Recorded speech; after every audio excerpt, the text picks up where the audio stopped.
A few days ago I took on the Hyperia climb at Thorpe Park, costing £120 per person. This walk was the most, well, one of the most, maybe second most expensive track walk that I've ever done. And, well, welcome to my honest review of it. So the experience started around 6:15 at the front of the park. We then made our way over to the marquee inside Thorpe Park, where they do like lots of events and stuff like that. And we watched a safety briefing. There was only 3 of us on this walk, and surprisingly, they only take on 4 people to do the walk at a time. So we only needed 1 more person because I was by myself.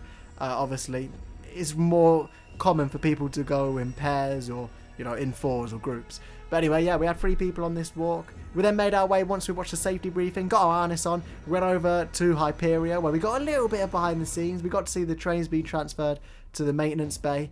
We got a bit in the operator's box as well. We even got to walk under the first right-hand turn. And then we ascended the lift hill up there, 236 feet, or about 236 feet, maybe a few feet less. I'll talk about that.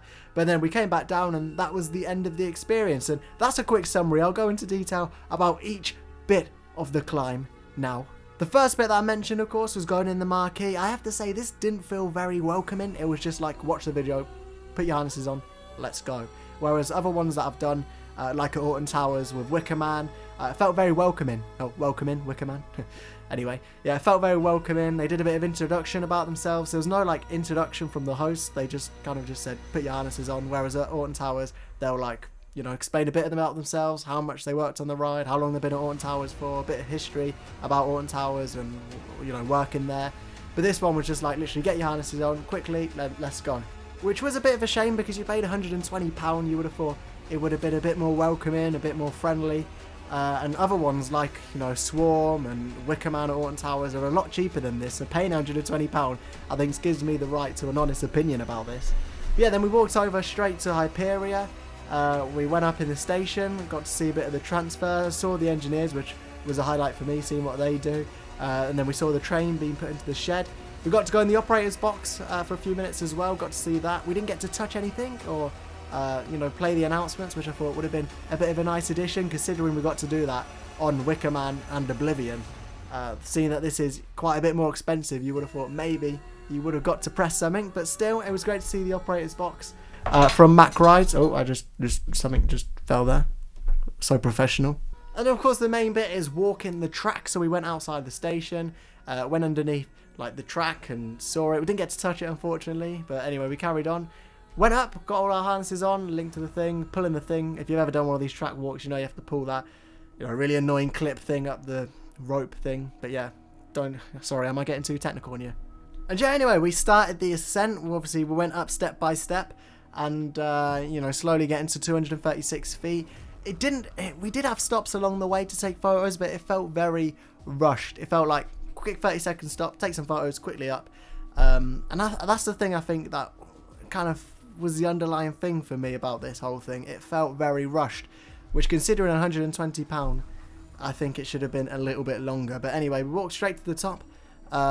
Stops along the way. Stopped at the top, about 234, 235 feet. Got to see some great views across the whole of London. You got to see London, all the buildings and skyscrapers there. And then you got to see Heathrow and the air traffic control. And if you look behind you see Thorpe Park, which is a great view. One that you don't usually get on Hyperia because obviously you're looking forward. It's a bit uncomfortable to turn. But you get to see Nemesis, Swarm, Stealth. And you don't realise, wow, Thorpe Park is actually a pretty big park, or it looks it from at the top. And they've got quite a lot of space to expand by Swarm, which would be very exciting if they did want to use that. We spent about 10 minutes at the top, which I thought was a little bit quick. I would have liked maybe a bit more time up there. I mean, to be honest, the Nemesis walk that I did, obviously that lift hill was way smaller than Hyperia, but it felt like the same time in that we climbed it. It did feel similar time, so it shows how, you know, on Nemesis we stopped along the way, got loads of facts, loads of talking. This was more like straight to the top. There was no kind of talking or facts along the way, which maybe is just the way Thorpe Park do it. I've never done a Thorpe Park one before, but I feel, you know, for the price, it should have been more facts along the way, more of a guided tour rather than just a walk. It felt more like we're just going up, we're going down, not really guided. Would have been nice to have a bit more facts about Hyperia. Definitely. One of the tour hosts was really nice, talking to me while we were at the top, but the other one, it just felt like almost he didn't really want to be there. Overall, though, it was a brilliant experience, and I definitely recommend it. It's definitely coming back next year, so if you do want to get tickets for it, you can. Yeah, it was a good experience, walking up, walking down. Alton Towers ones and Pleasure Beach ones, or I think any other ones that I did feel a bit more friendly than this one, but obviously with Hyperia, the height, you're not getting it anywhere else. It was a great walk. But yeah, it just didn't feel as friendly and felt a little bit rushed at times. I mean, the overall experience didn't actually take that long, which surprised me. But it was a really good experience. £120, quite a lot of money, but still a great walk up there, a great walk down. Some people would be like, £120, there is no way on earth that I'm paying that, like the Valhalla one. But still, if you can, get out there and do it. If you're scared of heights though, this is one not for you. It really isn't. At that top, and you look straight down and see the floor, whew, it is high. What I found out as well is that Thorpe Park have a dedicated VIP team that deal with all of these walks, whereas Alton Towers and Pleasure Beach, the people who operate the ride are doing the walk. So maybe it's just that at Alton Towers and Pleasure Beach, obviously the people operating the ride operate it day in, day out, so maybe have more facts and want to talk about it more rather than the dedicated VIP team. I don't know, but overall, that's all from me. Sarah.